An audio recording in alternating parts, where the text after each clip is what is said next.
Taylor Frankie Paul is to the Mormon Church what Madonna was to the Catholic Church. From its very beginnings, Christianity has had this tiny, tiny little box that they're trying to squeeze women in from the Virgin Mary. Paul, let your women keep silent in the churches and cover their heads. Zero women in leadership within the church. It's not like 6 of the apostles were girls. So yada, yada, yada. Here we are now, about 2,000 years later.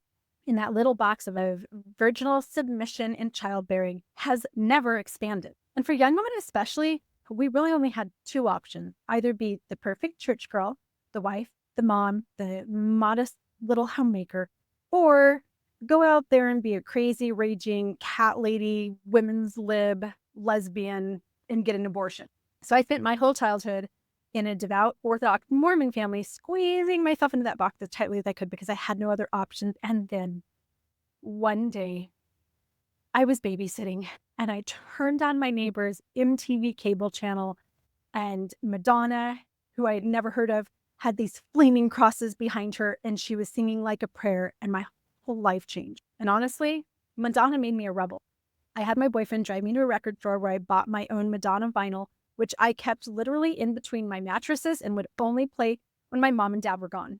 I memorized every word. Because of Madonna, I started wearing corsets to school with fishnet stockings and combat boots. I dropped the sleeve on my Mormon prom dress because of Madonna. Did this to my hair. Thank you, Madonna. And it's hard to see in this old 1992 photo, but from the moment I first saw her, I bought my own little Wet n Wild brown pencil and started penciling in my own little beauty mark. Here's what Madonna did for me. She gave me permission to say, I believe in my church, but I don't believe that my church gets to control my pleasure, my reproductive system. I don't believe that my church controls my shoulder, my hair, what kind of tights I wear. And I was no longer willing to cover my moles up for my church. I was still rocking that Madonna look, by the way, when I went to BYU, Idaho in 1992. My professors were not thrilled, but more than the look, I don't think that they were thrilled by the Madonna attitude. These girls may be wild, slightly unstable, and really immature. They don't know what they're doing in their lives, but that's not their fault. There's been a lot of analytics about what do they represent. And honestly, I've been trying to figure that out myself as a 44-year devout Mormon who is now an ex-Mormon, as the former perfect pious tradwife who is now the Catwoman feminist that I am today. From the first Taylor Frankie Paul video that I ever saw, I've wondered to myself, what does she mean to me? And if I'm being honest, Taylor is my hero.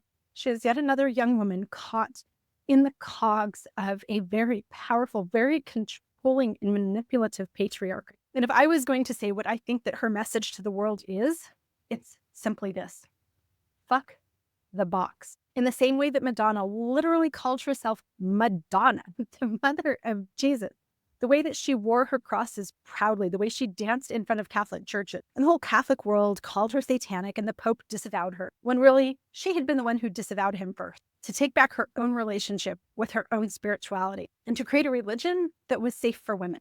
And that same way, these girls dancing in front of this Mark Mabry walking on water Jesus picture, I think are truly, sincerely, deeply saying, we love this man, but they're giving the middle finger to the Mormon prophet and to the itty bitty little teeny box that Mormon prophet and all of his predecessors have handed to my sisters in the Mormon church. The Secret Lives is Taylor's Like a Prayer, like a virgin.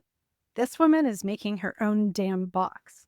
And for that, I salute her.